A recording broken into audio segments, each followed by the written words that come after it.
মালালা ইউসুফজাই নামে এক ভদ্র মহিলা মাত্র 14 বছর বয়সে নারীদের শিক্ষা নিয়ে আন্দোলন করছিল, কথা বলছিল। তার স্কুল বাসে তালেবানেরা গুলি করে তার মাথার খুলি এই জায়গাতে উড়ে যায় এবং পরবর্তীতে 2014 সালে সে নোবেল পুরস্কার পায়।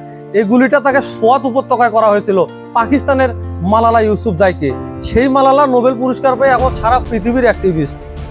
বর্তমানে যে সারা বিশ্বব্যাপী ক্যান্সারের চিকিৎসা হচ্ছে, এই ক্যান্সারের যে তেজস্ক্রিয় পরমাণু, এটাকে আবিষ্কার করেছে জানেন? হ্যাঁ, জুলিও কুরি, আপনারা অ্যাওয়ার্ডের নাম শোনেন না, যে আইরিন জুলিও কুরি, তিনি কিন্তু তার স্বামী সহযোগিতায় এই কাজটা করেছে। তেজস্ক্রিয় পরমাণু আবিষ্কার করে সারা পৃথিবীময় ক্যান্সারের ট্রিটমেন্ট কিন্তু হচ্ছে। সেটা হয়েছিল 19 শতকে। আর এখন বর্তমানে তো অনেক কিছু ডিজিটালাইজড হয়েছে। আপনারা খেয়াল করবেন, আমি যে উপজেলার ছেলে মিঠাপুকুর, বেগম রোকেয়ার নাম জানেন না আপনারা?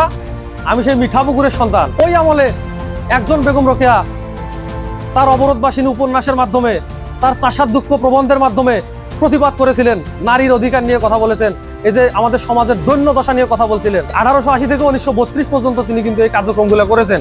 নেপোলিয়ন বলেছিলেন না, যেটা আজকের দিবসের সাথে খুবই প্রাসঙ্গিক, তোমরা আমাকে একটি শিক্ষিত মা দাও, আমি তোমাদেরকে একটি শিক্ষিত জাতি দেবো। হ্যাঁ, and education is the most powerful weapon which you can use to change the world. শিক্ষা ছাড়া এ জাতির উন্নয়ন করা কোনোভাবেই সম্ভব নয়। কাজেই এনিহাও তোমাদেরকে তোমাদের শিক্ষা গ্রহণটা চালিয়ে যেতে হবে। যারা জগৎ বিখ্যাত, যারা রথী মহারথী, তারা কি সবাই শহরের কলেজে, শহরের স্কুলে লেখাপড়া করেই প্রতিষ্ঠিত হয়েছে? কি মনে হয় আপনাদের? আচ্ছা, আমার এই যে চোখের উপরে ভ্রু দেখতে পাচ্ছেন, এই ভ্রুটা কেন বলেন তো? কেন দিয়েছে? সৌন্দর্য বর্ধনের জন্য দিয়েছে। এক ম্যাডাম কিন্তু বলেছে। এটা কি আর কোনো কাজ আছে? আর কোনো কাজ নাই, আরো কাজ আছে। এটা আমাদের মাথায় আসছে না, এটা আমাদের সৃষ্টিকর্তার মাথায় এসেছিল জন্যই আমাদের এইভাবে তৈরি করছে।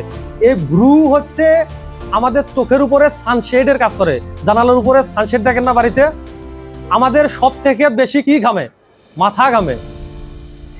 এই মাথা ঘেমে যেন সরাসরি পানিটা চোখে এসে না পড়ে, এই জন্য এই ভ্রুটা সানশেডের কাজ করে। ধরেন যে বৃষ্টিতে আপনারা গেছেন, টুপ টুপ বৃষ্টি পড়ছে, এই ভ্রু কিন্তু ওই পানি থেকে চোখটাকে সুরক্ষা করে। কাজেই দেখেন সৃষ্টিকর্তা কত বড় প্ল্যানার, কোথায় কি দিতে হবে সেটা উনি ভালো করেই জানেন। আপনার জন্মটা শোনেন, আপনার জন্মটা সারা বিশ্বের যত বড় ধনী Shahrukh Khan, Elon Musk, Jeff Bezos, তাদের ঘরে তো হতে পারতো, কিন্তু তাদের ঘরে হয় নাই, গরিব বাবার ঘরে হয়েছে। এটা কি আপনি নির্ধারণ করছেন বা আমি নির্ধারণ করছি? এটাকে আমরা নির্ধারণ করতে পারি?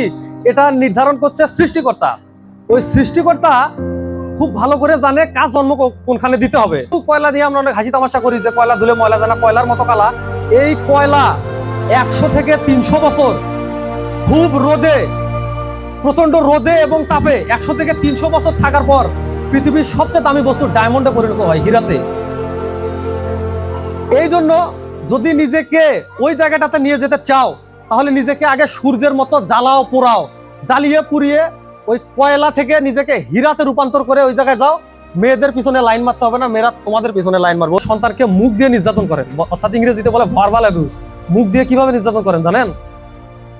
একটু পান থেকে চুন খসলে আপনার মনের মতো না হলে আপনাদের সন্তানকে বলছেন, এই তুই ভবিষ্যতে ভ্যান চলে খাবো, তোর ভবিষ্যৎ অন্ধকার, তুই ভবিষ্যতে ভাত পাবা না। এই ধরনের কথাগুলো কি বাচ্চাদের বলা ঠিক? এটাকে বলে মুখ দিয়ে নির্যাতন করা। আপনাদের সন্তানকে ইতিবাচক কথা বলবেন। এই ধরনের কথাগুলো বললে না, তাদের শরীরটা স্টাক হয়ে যায়, তাদের মস্তিষ্কে অনেক বেশি এটা আঘাত দেয়। স্নায়ু কোষে এই যে পরিবর্তন হয়, যে আমার মা আমাকে বলছে বড় হয় ভ্যান চলে খাবো, সালা ভ্যানে চলে খাবো, কি আছে জীবনে? হ্যাঁ, তো এগুলো নেগেটিভ পরিবর্তন, এগুলো কথা বলা যাবে না। আমি মনে করবো যে আজকে থেকে আপনারা সন্তানদের মুখ দিয়ে নির্যাতন করবেন না, করবেন যাই কিছু হোক, মুখ দিয়ে এই সমস্ত সন্তানের খারাপ কিছু চাওয়া যাবে। আপনাদের সন্তানকে নিজেরাই মিথ্যা বলা শেখান। এখন আপনারা আমাকে বলেন তো কিভাবে শেখান? আপনাদের কাছ থেকে আপনাদের সন্তানেরা প্রথমত মিথ্যা কথা বলা শিখতেছে। এটা কেন ভয়াবহ, এটা কেমনে হয় বলেন? সন্তান যখন বাসায় আছে, আপনিও যখন বাসায় আছেন, ওই বাবার বন্ধু থাকে না, বাপের বন্ধু অনেক সময় বাড়িতে ডাকতে আসে না, আসে তো? বাবা বলে, বাবা করে কি, যখন বন্ধুটা ডাকতে আসে বলে কি, এ বাবা বলো বলো যে বাপ বাসাত নাই, বাড়িতে নেই, বাড়িতে নাই, এ ধরনের প্র্যাকটিসটা হয় না? আরে বাড়িতে আছে, বাচ্চাটাকে বলে দুই দিয়ে কোচে বাপ বাড়িতে নেই, বাপ বাড়িতে নাই, এ ঘটনা ঘটে তো। তাহলে আপনার সন্তান তো আপনার কাছে শিখলো যে মিথ্যা বললে কোনো সমস্যা নাই, আব্বাই তো বলে, তাই না? সন্তানের সামনে আপনি এই প্র্যাকটিসটা দাঁড় করাচ্ছেন যে মিথ্যা বললে সমস্যা নাই। এই কাজটা সন্তানের সামনে করা যাবে না। আবার বাড়িতে মোবাইল রিসিভ করে বলেন এ বন্ধু বাজারে আছি, বলেন না, বা হচ্ছে আমি এই জায়গায় আছি 10 মিনিটের মধ্যে পৌঁছে যাব। তো এই ধরনের একটা ভয়াবহ অপরাধ বাড়ির ঘর থেকেই শুরু হলো। আপনি আপনার সন্তানের সামনেই বাড়ির থাকতেই বলতেছেন আমি বাজারে আছি। তো এটা কেমন হয়ে গেল না? এখন সন্তানের সামনে আজকে থেকে চেষ্টা করবেন, মিথ্যাটা যদি বলেন গোপনে একটু সাইডে গিয়ে বলবেন যাতে সন্তান না শোনে। ও যদি 5 বছর বয়সে বোঝে যে মিথ্যা কথা আব্বাও বলে, আমি বললে সমস্যা নাই, তাহলে এটা ভবিষ্যতে আরো বড় বড় অন্যায় করবে। কিছু কিছু বাবা মার ক্ষেত্রে, বিশেষ করে মায়েদের ক্ষেত্রে আমি দেখেছি, আপনাদের সন্তানের স্কুল যায় না, যাই তো গিয়ে দেখে যে কলম হারে ফেলাইছে, কলম চুরি হয়ে গেছে বা কলম কোথায় ফেলছে বলতে পারে না। এখন বাড়িতে এসে যখন বলে মা কলম তো হারে গেছে, এখন বলে হে তোর কলম হারে গেছে, তোর কলম মানুষ চুরি করছে, তুই একটা চুরি করে নেওয়ারিস নাই। হ্যাঁ, এরকম হয়তো রাগতে কয় তুই কি করিস, তুই তোর কলম মানুষ চুরি করে নিয়ে গেছে, তুই আরেকটা চুরি করে নেওয়ারিস নাই। এটা কিন্তু খুবই খারাপ। হারিয়ে গেছে, ফেলে আসছে, কেউ চুরি করছে, ওই জন্য আপনার সন্তানের কাছে চুরি করে আরেকটা আনতে হবে, তাহলে সে জিতবে। এই প্র্যাকটিসটা ঠিক না। আপনি সুন্দর করে বুঝিয়ে বলবেন যে বাবা ওটা হারাইছে, ভালোই হয়েছে। এরপর যদি সে অ্যাকচুয়ালি নিয়েও আসে, সন্তান কিন্তু নিজে প্রমাণ করবে হ্যাঁ আমিও কম নয়, আমিও একটা চুরি করে আনছি।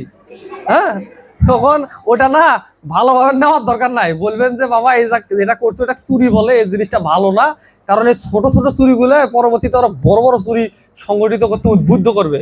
আপনাদের সন্তানকে বলবেন যে তোমার যদি আরো একটা কলম লাগে আমাকে বলো, আমি কিনে দেবো।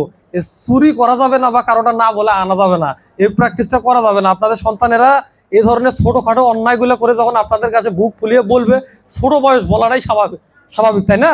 তো আপনারা বলবেন যে বাবা কাজটা ঠিক হয় নাই, এ ধরনের কাজগুলো অন্যায়। এই শিক্ষাটা ছোট থেকে দিবেন।